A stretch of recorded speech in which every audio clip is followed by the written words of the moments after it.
ഒരു ചോദ്യം സംസാരിക്കട്ടാ. ഇപ്പൊ നമ്മള് മനസ്സിന് ചില സമയത്തൊക്കെ നേരത്തെ പറഞ്ഞ പോലെ ഈ വഴിക്കാണ് പോണത് എന്ന് അറിഞ്ഞുകൊണ്ട് നമ്മൾ ശാന്തമായി ഇരുത്തിയിട്ട് പിന്നെ ചില കാര്യങ്ങളെ നമ്മൾ ഇപ്പൊ നേരത്തെ പറഞ്ഞ ഒരു പ്രത്യേക ഒരു ചാവിയുടെ കാര്യം പറഞ്ഞില്ലേ, ഇവിടെയാണ് ഇരിക്കേണ്ടത് എന്ന് പറഞ്ഞ ഒരു കമ്മ്യൂണിക്കേഷൻ ചെയ്ത് പോയി കഴിഞ്ഞാൽ നമുക്ക് ആ ഉള്ളില് ശ്രദ്ധ നിൽക്കും. മനസ്സിന്റെ ഒരു കളി അതാണ്. ഇതും നേരത്തെ പറഞ്ഞ പോലെ ശരീരത്തിന്റെ ആയിട്ട് കണക്ട് ചെയ്യുന്ന സമയത്ത് ശരീരത്തിന് ഒരു ലക്ഷണം കാണിക്കുമ്പോൾ, ഒരു അസുഖത്തിന്റെ ലക്ഷണം കാണിക്കുമ്പോൾ നമ്മൾ മിണ്ടാതിരുന്നാലും ഓക്കെ, അതിന് ഒരു സൂചനയായി കണ്ട് അതിന് എന്തോ ഒന്ന് ആവശ്യമുണ്ട്. ഇപ്പൊ ഒരു കുട്ടി കരയുന്നത് എന്തിനാണ്? അവൻ എന്തോ ആവശ്യമുള്ളത് കൊണ്ടാണ് അവൻ കരയുന്നത്. അപ്പൊ ശരീരം ഒരു സൂചന നമുക്ക് തരുമ്പോൾ ആ ശരീരത്തിന് എന്തോ നമ്മൾ പുറമേ നിന്ന് ശരീരത്തിന് ആവശ്യമുണ്ട് എന്നല്ലേ ഒരു അർത്ഥം വരുന്നത്. ഇപ്പൊ നേരത്തെ പറഞ്ഞ് നമ്മൾ ഒരു ചാവി ഇവിടെ ഇരിക്കുന്നു എന്നൊരു കമ്മ്യൂണിക്കേഷൻ നമ്മൾ ചെയ്യുന്നത് കൊണ്ടാണ്, അത് ആവശ്യമുള്ളത് കൊണ്ട് നമ്മൾ അതിനെ സെറ്റിൽ ചെയ്തു. അതുപോലെ ഈ ശരീരത്തിന്റെ സൂചനകൾ, ഈ ലക്ഷണങ്ങൾക്ക് നമുക്ക് ശരീരം എന്തെങ്കിലും ചോദിക്കുകയാണോ, അല്ലെങ്കിൽ അതിന് പറ്റാത്ത എന്തോ ഒരു സാധനം നമ്മൾ പുറമേ നിന്ന് ആവശ്യപ്പെടുകയാണോ, അങ്ങനെ ഒരു അർത്ഥം ഉണ്ടോ അതിൽ? ഉണ്ടാവും പുറമേ നിന്ന്. അതായത് സെറ്റിൽ ആകുന്നത് വരെ വ്യക്തി സീക്ക് ചെയ്തുകൊണ്ടിരിക്കും. അപ്പൊ അത് ഭക്ഷണമായിക്കോട്ടെ, ദ്രവ്യമായിക്കോട്ടെ, ലൈംഗികതയായിക്കോട്ടെ, അവന്റെ ശരീരത്തിന് ആവശ്യമുള്ളത് സെറ്റിൽ ആകുന്നത് വരെ, മതി എന്ന് തോന്നലുണ്ടാകുന്നത് വരെയും അവനത് അന്വേഷിച്ചുകൊണ്ടിരിക്കും. അന്വേഷിക്കാനുള്ള ത്വര അവന്റെ ഉള്ളിലുണ്ടാവും. അപ്പോ അത് വന്നു കഴിഞ്ഞാൽ അതിനെ അതേപോലെ പ്രവർത്തിക്കാൻ അനുവദിക്കുക എന്നുള്ളതാണ് അതിന്റെ ശരിയായ മാർഗം. അത് അതേപോലെ നമ്മുടെ സമൂഹത്തിൽ കയറ്റി അങ്ങോട്ട് ഇപ്പൊ ലൈംഗികതയ്ക്കാണ് താല്പര്യം തോന്നിയത്, അതേപോലെ സമൂഹത്തിൽ നമ്മുടെ ലൈംഗികത തുറന്നു വിട്ടാലുണ്ടാവുന്ന പുലിവാല അറിയാലോ. അപ്പോ അവിടെ നമ്മൾ വിവേകം ഉപയോഗിക്കേണ്ടി വരും. വിവേകം ഉപയോഗിച്ചിട്ട് ഇതിനെ ബാലൻസ് ചെയ്യേണ്ടി വരും. ഇപ്പൊ ഭക്ഷണം തന്നെ, എനിക്ക് ഭക്ഷണം വേണം. അപ്പൊ ഒരു കടയിൽ ഭക്ഷണം ഇരിക്കുന്നു, എനിക്ക് വേണ്ടത് ഭക്ഷണം നമ്മൾ പോയി എടുത്ത് തിന്നില്ല. വില കൊടുത്ത് എടുത്ത് വാങ്ങിച്ച് നമ്മൾ നമ്മുടെ ഒരു പ്രൈവസിയിൽ എത്തിയ ശേഷം നമ്മൾ ഭക്ഷണം കഴിക്കുള്ളൂ. അല്ലെങ്കിൽ നമ്മൾ അവിടെ പോയിരുന്നു അവന്റെ അനുവാദത്തോടു കൂടി ഒരു സ്ഥലത്തിരുന്ന് അവനോട് ഭക്ഷണം കൊണ്ടുവരിച്ചിട്ട് നമ്മൾ കഴിക്കും. അപ്പൊ ഇതിനൊരു പ്രവർത്തന രീതിയുണ്ട്. ഈ പ്രവർത്തന രീതിയിൽ അത് കൈകാര്യം ചെയ്യാൻ, സാമൂഹികമായിട്ട് ഇത് കൈകാര്യം ചെയ്യാനുള്ള ഒരു പാഠത്തിലൂടെ കൊണ്ടുപോയി അത് കൈകാര്യം ചെയ്യേണ്ടി വരും. അപ്പൊ ശരീരത്തിനൊരു ചോദന വന്നാൽ പുറത്തു നിന്നാണ് അത് ശരിയാ കളക്ട് ചെയ്യേണ്ടതെങ്കിൽ പുറത്തു നിന്ന് കളക്ട് ചെയ്യാൻ വേണം. പക്ഷെ അത് ചെയ്യേണ്ട രീതി ചെയ്തില്ലെങ്കിൽ അടിയുള്ളൂ. അത് അറിയാത്ത ആൾക്കാരുടെ ഇപ്പൊ നമുക്ക് എന്താണ്, പക്ഷെ കാലിന് നേരത്തെ പറഞ്ഞ ഒരു ഉദാഹരണം ഞാൻ ശ്രദ്ധിച്ചു. കാലിന് മുട്ടുവേദന വന്നു, അത് എന്തിന്റെ ലക്ഷണമാണെന്ന് ഒരു മെഡിക്കൽ ബാക്ക്ഗ്രൗണ്ട് ഇല്ലാത്ത ഒരു മനുഷ്യന് എന്താണെന്ന് ഒരു ചിന്തയുണ്ടാവില്ല.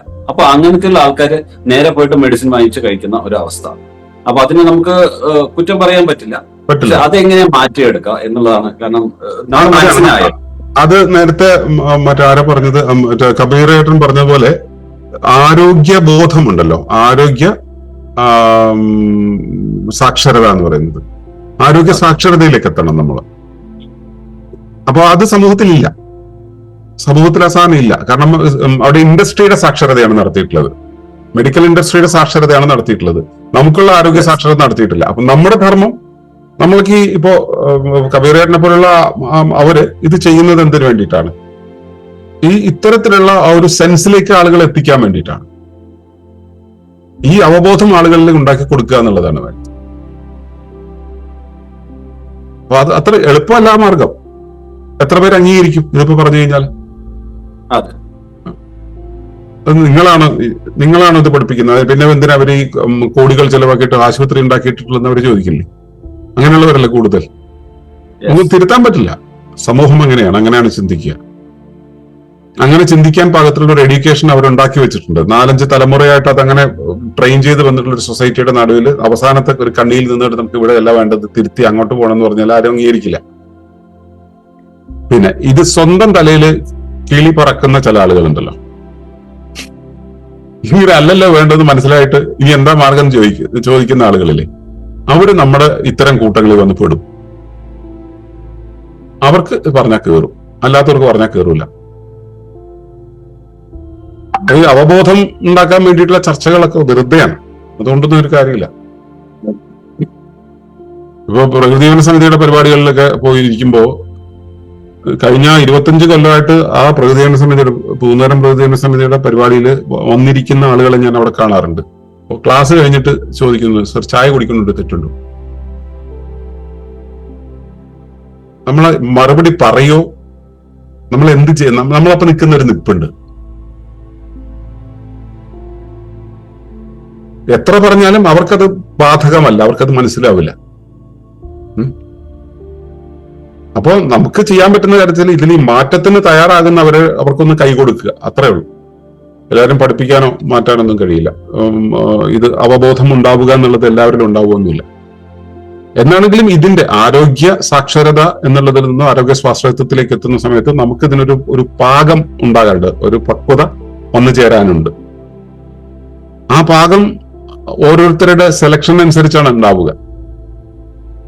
അവൻ ആ വഴിയിലൂടെ പോകാൻ വിധിക്കപ്പെട്ടവനാണെങ്കിൽ അങ്ങനെ, അവൻ അതിനെക്കുറിച്ച് അറിയാൻ യോഗ്യനാണെങ്കിൽ അവൻ അറിയും. ചിലരുണ്ട് അവർക്ക് അറിയേണ്ട കുറച്ച് കാര്യങ്ങളുണ്ട്, അത് അറിഞ്ഞു കഴിഞ്ഞാൽ പിന്നെ അറിവ് നിൽക്കും, പിന്നെ അവർ വെളിയിൽ എടുക്കൂല, വെളിയിൽ നിന്ന് ഒരു സാധനം എടുക്കൂല.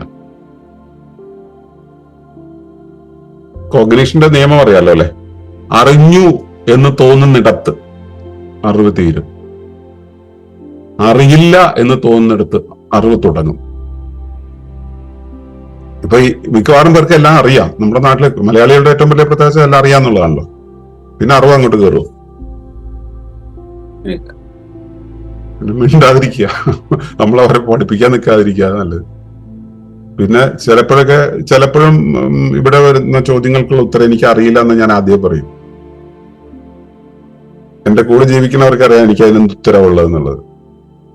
ഉത്തരം കൃത്യമായിട്ടുണ്ട്, അറിയില്ല എന്നുള്ളതാണ് അത് ഏറ്റവും നല്ല ഉത്തരം. ഭഗവാനെ ഇതിനോടൊക്കെ എങ്ങനെ പറഞ്ഞ് ഞാൻ മനസ്സിലാക്കുന്നത് എനിക്ക് അറിയില്ല എന്നുള്ളതാണ് ആ ഉത്തരം. മനസ്സിലായി?